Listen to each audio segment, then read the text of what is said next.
In the flyweight division at UFC 286, you got Jake Hadley coming in at 9-1, taking on Malcolm Gordon. Comes in at 14-6. So a guy in Gordon with a little bit of experience.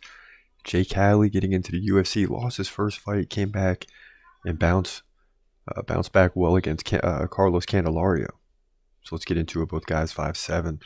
Malcolm Gordon 1 inch taller. He's a switch stance fighter, where Hadley fights left-handed. Now Hadley, pretty active so far, about 4 significant strikes per minute. Not great, but not terrible. Gordon just 1.9, but Gordon is a guy that wants to go for takedowns. He gets one like every other round. Jake Hadley, not so much. Although in his last fight, he did a reverse position, if you will, and finished Candelario with a triangle submission.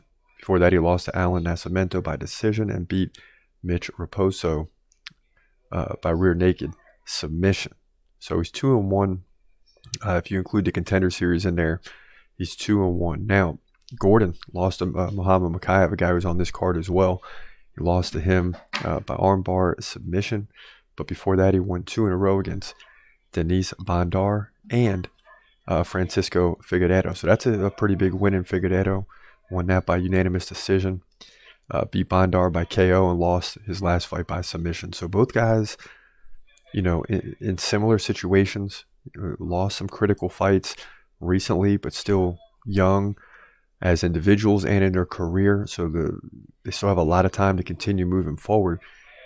I just think Jake Hadley's got a better chance to win this fight. I think he's still the younger up-and-comer.